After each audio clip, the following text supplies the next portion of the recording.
धन्यवाद कुशल कार्यक्रम सञ्चालक एवं शहीद लखन थापा मगर भेजा संस्थाका सचिव दम्बर सिंह थापा मगरज्यू। आज यस शहीद लखन थापा मगर भेजा संस्थाको 18औं वार्षिक साधारण सभा एवं सम्मान कार्यक्रमका सभाध्यक्ष एवं शहीद लखन थापा मगर भेजा संस्थाका अध्यक्ष आदरणीय शम्भु सिंह थापा मगरज्यू, आज यस गरिमामय कार्यक्रमका प्रमुख अतिथि मगरा तमुवान गण्डकी प्रदेशका नेपाल मगर सङ्घ मगरा तमुवान गण्डकी प्रदेशका सदस्य आदरणीय शिव बहादुर पुन मगरज्यू, यसैगरी आजका विशेष अतिथि नेपाल भूतपूर्व सैनिक तथा प्रहरी सङ्घका केन्द्रीय सदस्य आदरणीय चेत बहादुर सारू मगरज्यू, यसैगरी आजकै विशेष अतिथि नेपाल मगर लेखक सङ्घ गण्डकी प्रदेशका अध्यक्ष आदरणीय खड्का पामी आले मगरज्यू, यसैगरी नेपाल मगर सङ्घ नगर समितिका अध्यक्ष दुर्गाबहादुर पुन मगरज्यू, नेपाल मगर सङ्घ नगर समितिका संरक्षक प्रमुख सल्लाहकार र सल्लाहकारज्यूहरू,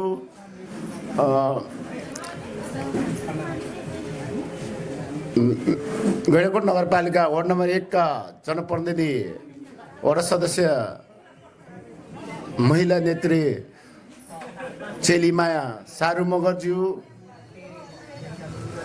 लाभासा आमा समाजका अध्यक्षज्यू, महिला सञ्जालका अध्यक्षज्यू, विभिन्न भातृ सङ्घका अध्यक्षज्यूहरू, वापा सङ्घका अध्यक्ष पदाधिकारीज्यूहरू, यस कार्यक्रममा उपस्थित हुनुभएका सम्पूर्ण बुद्धिजीवी,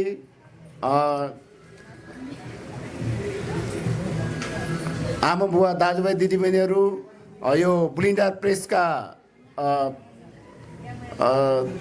प्रबन्धक धनबहादुर सिन्जाली र नन्द सारू मगरज्यू,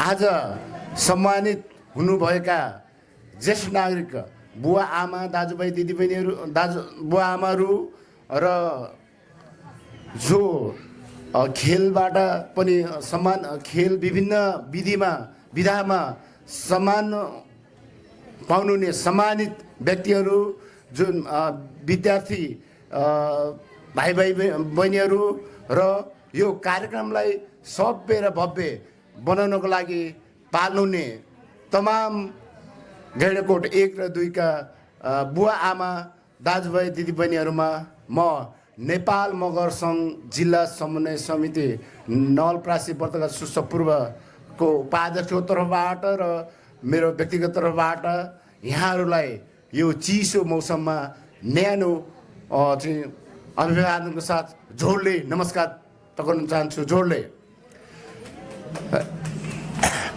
र आज हाम्रो यो 2064 सालमा स्थापना गरेर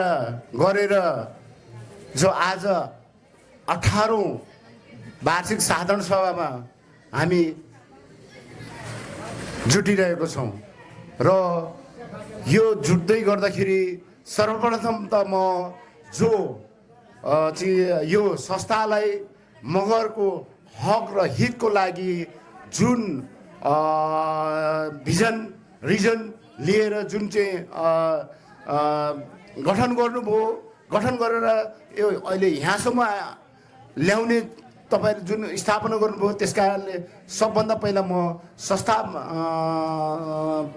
संस्थापक टिम ज्यूहरूलाई म अग्रज ज्यूहरूलाई चाहिँ म एकदमै हृदयदेखि नै धन्यवाद दिन चाहन्छु। र विभिन्न कालखण्डमा विभिन्न नेतृत्वमा रहनुहुनेलाई पनि म धन्यवाद दिन चाहन्छु। र अहिलेको जुन कार्य समितिको जुन कार्यशैली, भावी योजना, पारदर्शिता तपाईँ हामीले सचिव प्रतिवेदन, कोष प्रतिवेदन मार्फत हामीले स्पष्ट हुन पायौँ। जुन अत्यन्तै पारदर्शिता, अत्यन्तै चाहिँ स्पष्ट चाहिँ यहाँ हामीले देख्न पाइयो। यो भनेको एउटा हाम्रो लागि एकदमै राम्रो पक्ष हो। हाम्रो अग्रज्यू यो भेजा तत्कालीन हामीले नेपाल मगर सङ्घ 1 र 2 गुठी भनेर गरिए तापनि विभिन्न कालखण्डमा हामीले यसलाई परिवर्तन, कहिले नाम परिवर्तन, कहिले के गर्दै अहिले हामी शहीद लाखन थापा मगर भेजा संस्था भनेर हामीले 2079 सालमा हामीले दर्ता पनि गरिसकेका छौँ। यद्यपि त्यो विधान अलिकति संशोधन गर्नुपर्ने भएको कारणले हाम्रो यो आजको जो विधान संशोधन समितिको संयोजक ज्यूले अत्यन्तै गहिरिएर अत्यन्तै गम्भीरतापूर्वक चाहिँ त्यो विधानलाई पनि संशोधन गर्ने जुन प्रक्रिया चाहिँ गर्नुभएको छ। यसमा पनि यो विधान संशोधन समितिको टिमलाई पनि धेरै धेरै धन्यवाद दिन चाहन्छु।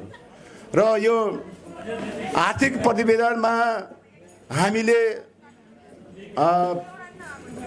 2072 सालदेखि 75 सालमा अहिलेको नगर समितिको अध्यक्ष, हालको विधान संशोधनको संयोजक आदरणीय दुर्गा बहादुर पुन मगर ज्यूको अध्यक्षतामा म सचिव बसेर यसमा हामीले चाहिँ 72 देखि 75 सालसम्म हामीले पनि यो टिममा बसेर काम गरियो।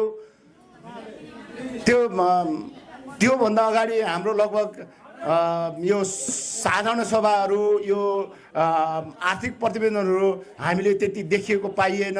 तर यद्यपि हाम्रो टिमले चाहिँ हाम्रो टिमको हाम्रो टिम आउने बित्तिकै त्यसको वर्षपछि चाहिँ जुन साधारण सभा वार्षिक उत्सव गराउने हामीले एउटा नीति राख्यौँ। त्यही अनुसार अहिले त्यसलाई चाहिँ निरन्तर दिएर अहिले चाहिँ एकदम यहाँसम्म आइपुगेको छ। त्यतिखेर हाम्रो भेजाको अवस्था कसैको चाहिँ 25 रुपियाँ थियो भने कसैको चाहिँ 7,000सम्म चाहिँ पुगेको अवस्था थियो। तर हाम्रो त्यतिखेरको समितिले यी सबैलाई एकरूपता गराउनुपर्छ हाम्रो भन्ने हामीले समितिले निर्णय गरेर त्यसअनुसार हामीले घर दैलो गरे। बढी भएकोलाई फिर्ता, कम भएकोलाई त्यसलाई चाहिँ बढी के अरे प्लस गराएर हामीले यसरी चाहिँ यो संस्थालाई अगाडि बढाइरहेको यहाँलाई चाहिँ अवगत गर्न चाहन्छु। र त्यहाँदेखि चाहिँ जुन अहिले यहाँ यो ठाउँमा यतिको बनाएर पनि त्यही हाम्रो दुर्गापुन सर अध्यक्ष हुँदाखेरि नै यो सुरु गरिएको थियो। यद्यपि अहिले आएर यसलाई चाहिँ एउटा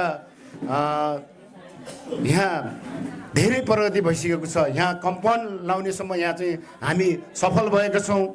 आशा छ यसमा चाहिँ हामीले यो कम्पाउन्ड मात्रै नभइकन एउटा चाहिँ थोरै कार्यालय कोठा जस्तो चाहिँ पनि यो समितिले बनाउने एउटा जमर्को गर्छ भन्ने चाहिँ मैले यो कामना गर्दछु।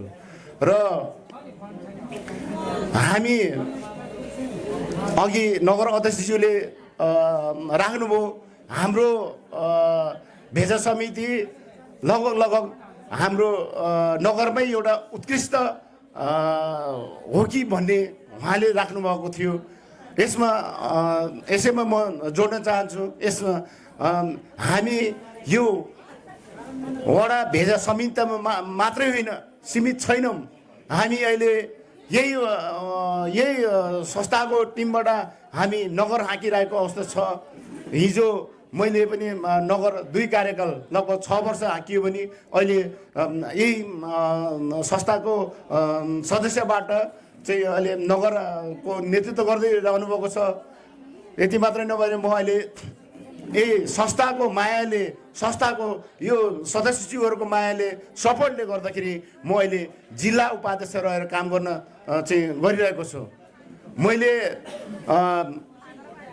जिल्लामा काम गर्दाखेरि मेरो भेजामा, मेरो संस्थामा संस्था बलियो नभएको भए मेरो जिल्लामा चाहिँ म यसरी दोहोरो तरिकाले बोल्ने, आफू प्रस्तुत हुने पनि नसकिने अवस्था हुने थियो। मलाई यस मानेमा चाहिँ मलाई गर्व छ। मेरो भेजाले गर्दाखेरि म अहिले जिल्लामा मैले आफ्नो ढुक्क तरिकाले नेतृत्व गर्ने चाहिँ अवसर जुटिरहेको छ। र यति मात्रै नभइकन हाम्रो यही भित्रको हाम्रो गण्डकी प्रदेशको लेखक सङ्घको एउटा प्राज्ञिक चाहिँ भाषाको चाहिँ एकदम ज्ञाता आदरणीय खड्ग सर पनि यही हुनुहुन्छ। यति नभइकन हाम्रो केन्द्र लेभलमा हाम्रो सैनिक प्रहरी सङ्घको सदस्य केन्द्रसम्म हाम्रो यो संस्थाबाटै भइरहेको छ। संस्थाको मान्छे त्यहाँ केन्द्रमा चाहिँ नेतृत्व गरिरहेको छ।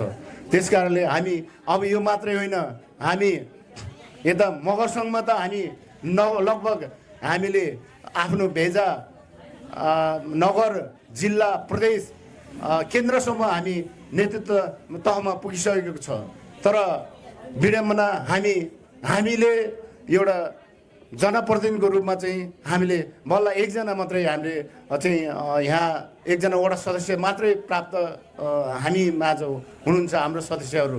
अब हाम्रो भिजन, हाम्रो रिजन भनेको अब हामी नेतृत्व तहमा यता सङ्घमा मात्रै होइन, हामी जस्तै यहाँ चाहिँ वडाको नेतृत्व, पालिकाको भोलि प्रदेश सभा, प्रतिनिधि सभाहरूमा पनि यही टिमबाट चाहिँ यही सङ्घबाट हामीले नेतृत्वको दाबी गर्न सक्ने सम्मको चाहिँ हाम्रो व्यक्तिहरू चाहिँ हामीले चाहिँ योजना राख्नुपर्छ भन्ने मैले मान्यता राखेको छु। र जुन हाम्रो जुन भेजा संस्थाले जुन एक भएर अगाडि बढिरहेछ, यो यसरी नै एकता भएर गयो भने हामीले त्यो लक्ष्यमा पनि पुग्न सकिन्छ। हामी एउटा भेजा मात्रै नभएन, हाम्रो सिङ्गो नगर मात्रै नभइकन हामी एउटा जिल्ला, हाम्रो जिल्ला एउटा मगर बहुल्य भएको जिल्ला हो। मगर बहुल्य रहँदै पनि हामी यो हामी जुन प्रतिनिधिको लागि चाहिँ हामी अलिकति पछि परिरहेको अवस्था छ। यसमा चाहिँ हामी यो 1 र 2 भेजा जस्तै यहाँ नगरभित्रको अहिले 18 वार्डमा 20 वटा भेजा रहेको छ। हामीले एउटा 18 नम्बरमा चाहिँ अझैसम्म भेजा गठन गर्न सकिरहेको छैन। अब छिट्टै नै हामी 18 नम्बर पनि भेजा गठन गरेर अनि सबै भेजाहरूको एकबद्धता हामी होस्टेलमा हैसे, जस्तै एक ठाउँबाट यहाँ 1 नम्बरमा को मगरलाई समस्या पर्यो भने 18 नम्बरको मगरले चाहिँ त्यसको सोल्युसन, त्यसको समाधान गर्न सक्नु पर्यो। र 18 नम्बरकोलाई समस्या पर्यो भने मतलब 1 नम्बरले चाहिँ समस्या गर्नुपर्छ। यस्तो खालको नीति हामी भेजा संस्था वडा समितिले लिँदै गयो भने हाम्रो यो हामी आफ्नो व्यक्तिगत मात्रै नभइकन हाम्रो सिङ्गो चाहिँ वडा समिति मात्रै नभइकन नगर, जिल्ला, प्रदेश, केन्द्र, मगर सङ्घ सफल हुनेछ भन्ने मेरो कुरा राख्दै